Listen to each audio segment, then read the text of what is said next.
akal yang seterusnya, iaitu telinga untuk mendengar. Okey.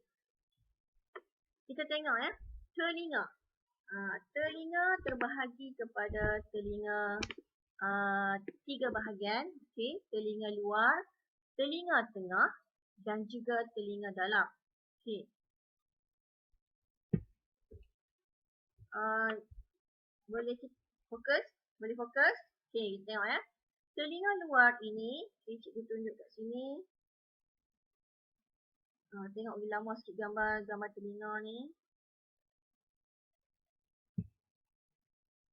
Okey. Yang kita tengok anak panah yang berwarna merah. Susunan saya punya animation tak sama. Okey. So kita tengok anak panah yang berwarna merah ini mewakili telinga luar. Okey. Iaitu cuping telinga awak. Okey, cuping telinga awak dan juga salur telinga. Okey, yang belah dalam yang awak suka korek-korek telinga tu kan. Kita sebut sebagai salur telinga. Jadi sebelum awak sampai dekat bahagian yang macam boleh rasa sakit tu, kita sebut gegendang telinga bahagian tu. Itu adalah telinga tengah. Okey, so ada 2 sahaja struktur yang melibatkan telinga luar, iaitu cuping telinga dan juga salur telinga. Okey, telinga tengah ada 3. Okey, ada 3 telinga tengah. Kita tengok bermula daripada cuping gegendang telinga. Okey, ingat gegendang telinga ni dia adalah satu struktur yang macam getah. Macam awak punya getah, tapi yang macam orang buat kompang tu, orang tarik dia pegang.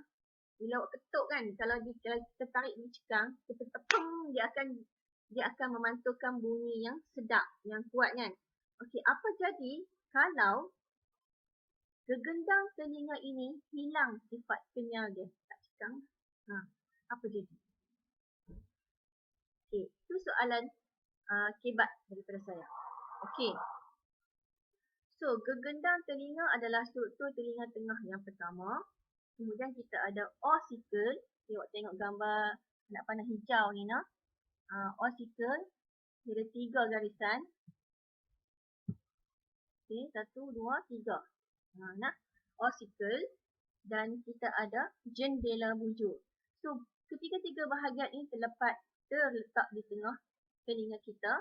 Oh, ada 4. Sorry, ada 4 Dan yang ni, tiup istachio. So, apabila cuping telinga mengarahkan bunyi daripada luar masuk ke dalam salur telinga, gegendang telinga ini akan bergetar. Bila bunyi masuk, dia akan bergetar. Dia akan menyampaikan kepada ossicle. Dia gempas kepada ossicle. Okey. Ossicle akan buat apa? Okey. Ossicle akan menguatkan getaran bunyi dan dia akan pindahkan kepada jendela bujur kat sini. Bila dia kuatkan, jendela bujur ni buat apa pula? Dia akan mengumpulkan semua getaran bunyi tu dan dia akan hantar ke ossicle dan juga cochlea. Ke ossicle. Dia dapat daripada ossicle dan dia akan hantar ke cochlea. Okey. So, ini adalah cochlea. Yang warna macam purple sikit ni. Ada 3 juga dia punya bentuk dia tu. Okey. Cochlea bentuk je siput. Cochlea bentuk je siput Sorry, maafkan saya. Okey, cochlea bentuk macam siput ni. Jadi daripada jendela bujur, getaran bunyi yang dikuatkan tadi akan dihantar ke cochlea. Okey.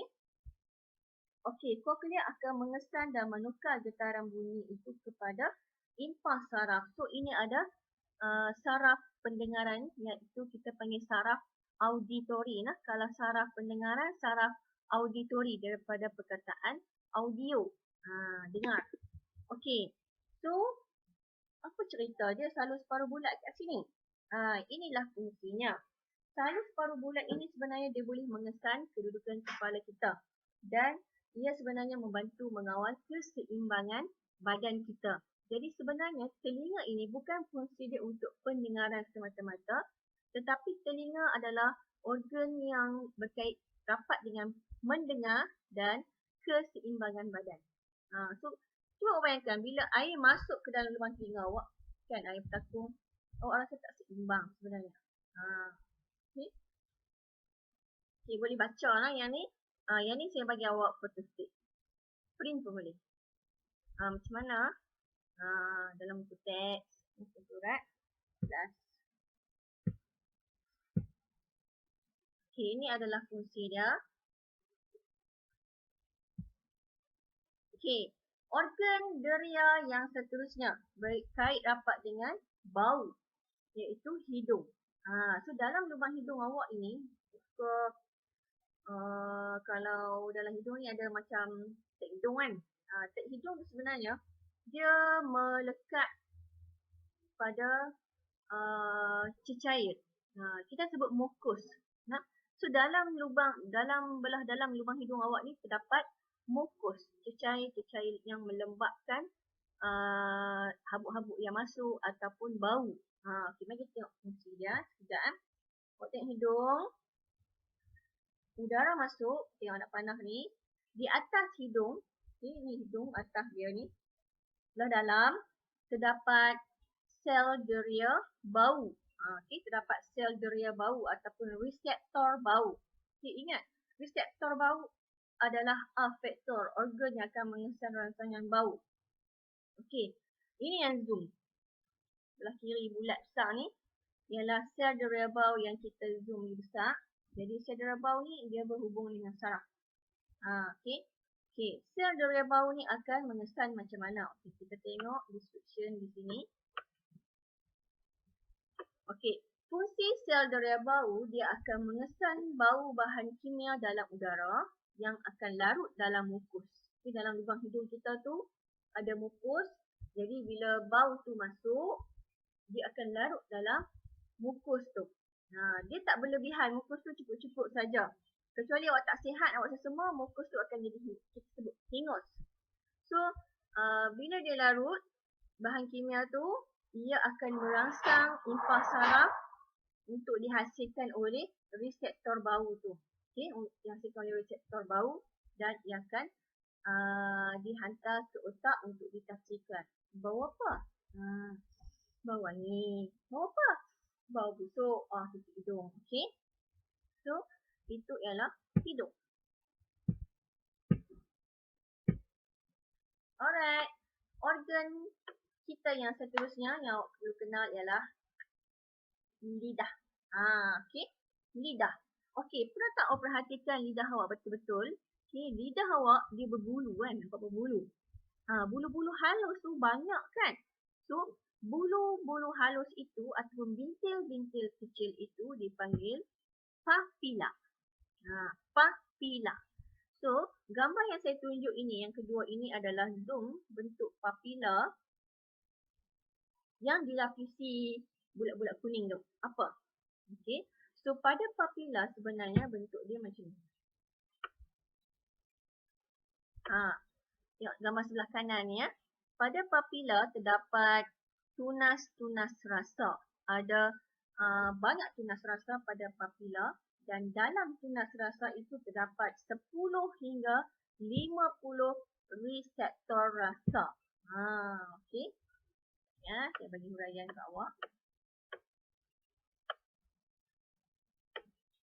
So, papilla adalah bintil kecil di permukaan lidah. Terdapat beratus-ratus papilla, beratus-ratus tunas rasa pada papilla dan setiap tunas rasa itu mengandungi 10 hingga 50 reseptor yang boleh mengesan 5 jenis rasa. Iaitu manis, masin, masam, pahit dan umami. Untuk label lidah, maksudnya cikgu lupa lah nak share dalam slide ini. Lidah tu. Tak apa, awak boleh merujuk buku teks. Fungsi tunas rasa.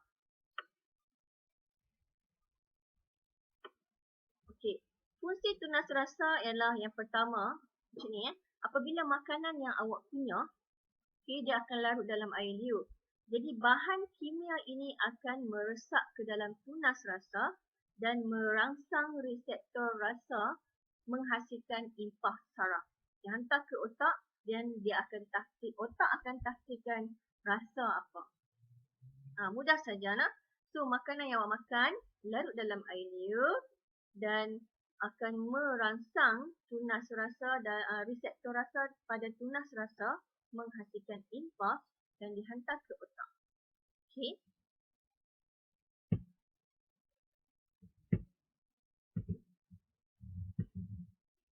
Okey, last sekali. Apakah organ geria yang paling besar dalam tubuh kita? Paling besar. Okey, kulit. So kulit kita sebenarnya terdiri daripada dua lapisan. Okey, dua lapisan. Yang luar yang awak boleh lihat ni adalah epidermis. Epi tu maksudnya luar. Epidermis dan dermis. Dermis ialah lapisan dalam. Di bawah dermis. So bila tersiap sedikit kulit awak itu akan nampak dermis. Okey. So ini adalah label-label pada dermis. Okay. So ini adalah struktur kulit yang awak perlu pandai. Saya nak sebut pandai. Awak perlu pandai. So awak tengok ya. The epidermis ini terdapat satu sahaja reseptor pada bahagian dermis, epidermis. Awak tengok ya. Yang atas sekali ni ialah reseptor sakit. Dia terdapat di bahagian epidermis. Okey, untuk bahagian kulit ini, cikgu nak awak lukis dengan betul-betul tengok pada slide ini. Dan ingat, okey, bahagian epidermis terdapat satu sahaja reseptor, iaitu reseptor sakit. Satu jenis, bukan satu saja tapi ada satu jenis. Reseptor sakit. Okey, dia macam tu. Reseptor sakit. Cubit sakit, sentuh sikit lah kalau sakit. Okey, gelilah apalah. Okey, bahagian dermis. Bawah epidermis ada lagi 4 jenis reseptor yang boleh mengesan sentuhan. Okey, apa? Yang pertama ialah reseptor sejuk. Tengok bentuk dia. Yang kedua ialah reseptor haba, sebelah kiri, bujung sini. Yang ketiga ialah reseptor sentuhan, yang ni bujung panjang. Dan reseptor tekanan, last sekali. Dia duduk di bawah rapat dengan lemak. So ini penting awak tahu kedudukan dia di mana, bentuk dia dan beza dia. Nah, reseptor tekanan dia macam bulat, dia bentuk ni. Okey, duduk dekat dengan lemak. Okey, hak bawah ni yang berwarna kuning-kuning ialah lapisan lemak. Okey.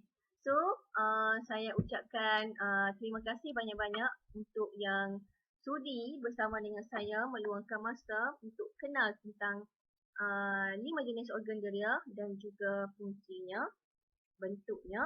Jadi, untuk kefahaman yang lebih lanjut, jangan lupa sentiasa rujuk kepada buku teks Kementerian Pelajaran Malaysia. Okey, so tajuk kita hari ini tamat sehingga muka surat 16. Okey, ada apa-apa soalan, kamu boleh ajukan kepada cikgu sains kamu. Bye. Okey, itu saja. Assalamualaikum.